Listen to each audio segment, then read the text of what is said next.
E nós somos avisados. Não é interessante que nós somos avisados de algumas situações, mas assim mesmo parece que nós não conseguimos nos controlar, e quando nós percebemos, já praticamos o que nos havia sido ou profetizado, ou anunciado, ou falado através da Bíblia. Então nós nos sentimos amargurados.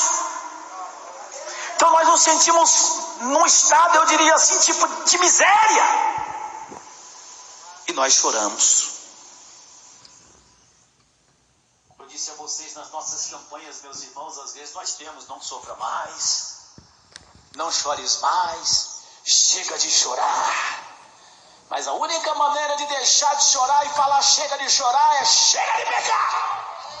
Porque enquanto estivermos pecando, nós vamos estar chorando, porque pecado traz sofrimento, que traz dor e que por sua vez traz as lágrimas. Tem uma passagem bíblica, meus irmãos, que a Bíblia Sagrada registra no tempo dos juízes. A Bíblia Sagrada fala, naquele tempo não havia ainda um rei, e o povo procedia da maneira que entendia melhor, diz a Bíblia. E um certo homem levita tinha uma concubina, né? Tinha eu vou dizer uma mulher.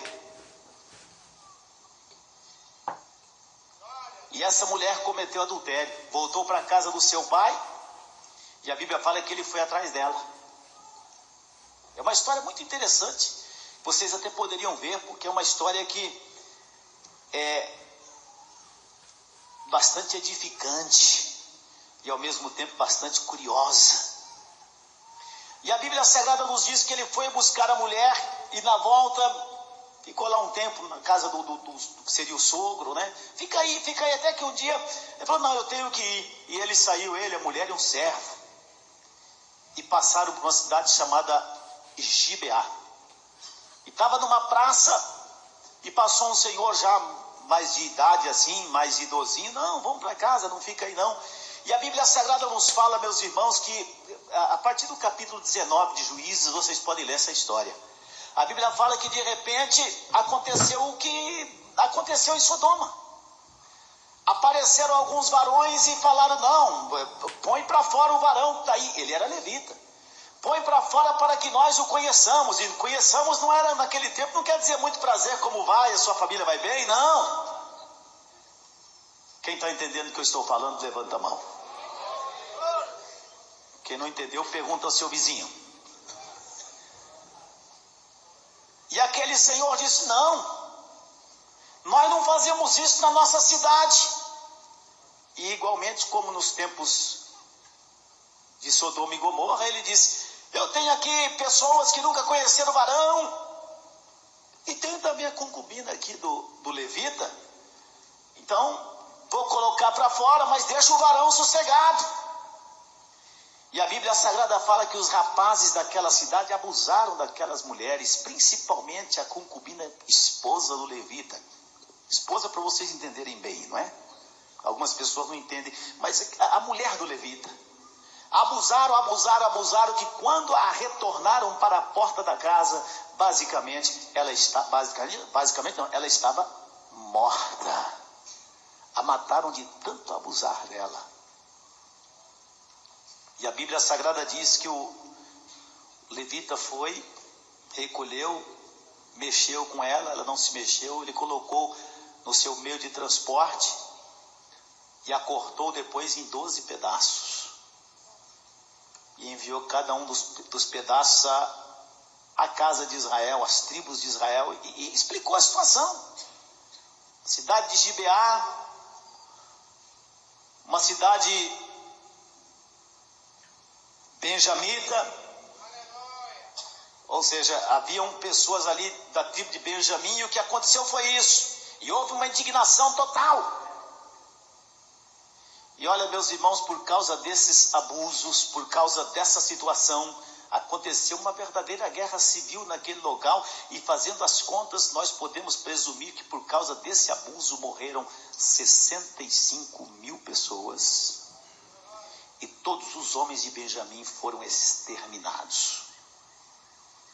E a Bíblia Sagrada fala em Juízes capítulo 21, que depois houve uma reconsideração sobre aquela situação, versículo 2, e eles choraram. Observem vocês, meus irmãos, uma coisa que parece, não é que eu estou dizendo que é normal, infelizmente isso tem acontecido de tempos em tempos, e a gente vê que no nosso país e no mundo inteiro isso acontece. Nós vemos abusos e mais abusos acontecendo em nossos dias. Tivemos aí um caso de uma pessoa que abusou de uma criança de 2 anos de idade. Se fosse no tempo desse levita aqui, o negócio ia ficar feio. Mas, meus irmãos, por causa, eu diria, desse abuso, por causa dessa coisa sexual desenfreada, maligna, 65 mil pessoas morreram. Não é brincadeira não, é uma população de uma cidade do interior de São Paulo. Não sobrou ninguém.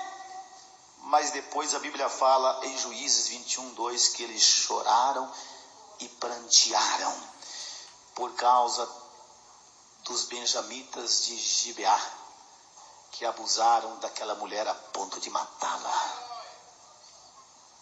Lágrimas pelo desastre que se aconteceu, lágrimas pela barbárie que aconteceu, e que, como eu disse a vocês, é até meio constrangedor falar sobre isso, mas que é uma coisa que em nossos dias parece que acontece todo dia. Abuso daqui, abuso dali, é abuso de criança, é abuso de adolescente, é abuso de velhinha, é abuso de pessoas com problemas, e aí vai.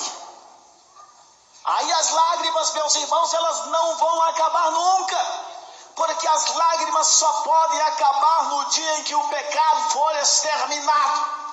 Quanto mais a pessoa peca, mais a pessoa vai derramar lágrimas. E existem lágrimas que não terminarão, existem lágrimas, meus irmãos, que vão se perpetuar por toda a eternidade. Se nós formos olhar nos evangelhos, Jesus falou em 6 vezes, ou nos seus contos, ou nas suas parábolas, a respeito de um tipo de pranto, um tipo de lágrima que não vai terminar, vai durar para sempre. Eu estou falando do pranto das pessoas que não conseguem se arrepender dos seus pecados. Eu estou falando do pranto das pessoas, meus irmãos, que depois de sofrer eu poderia até dizer, o peso da mão do Senhor enquanto estão vivendo. Pessoas que enquanto estão vivendo colhem consequências das suas atitudes erradas e malfadadas. Pessoas que derramam lágrimas e mais lágrimas, até mesmo por questões de remorsos, por situações que praticaram, que sabem que não deveriam ter praticado. E depois de tudo isso, se não houver um arrependimento nesses corações, essas pessoas terão de passar toda a eternidade no lugar que o Senhor Jesus mesmo disse: esse lugar, nele vai haver pranto e ranger de dentes.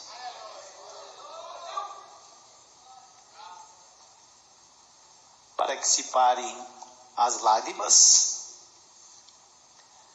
é preciso parar o pecado. E está difícil parar o pecado. Às vezes, meus irmãos, quando nós falamos de pecados, às vezes a gente já pensa só em coisas exteriores. Tudo faz parte. Você sabe se você é um pecador, quanto mais ou não. Eu sei quando eu cometi um pecado contra Deus ou contra o meu irmão. E você também sabe. Todos nós sabemos. Mas por alguma razão nós não queremos nos mobilizar. Talvez por vergonha da sociedade, ou talvez por vergonha da família, ou talvez nós não queremos nos mobilizar para praticar as atitudes que vão nos livrar do lamento e do choro eterno.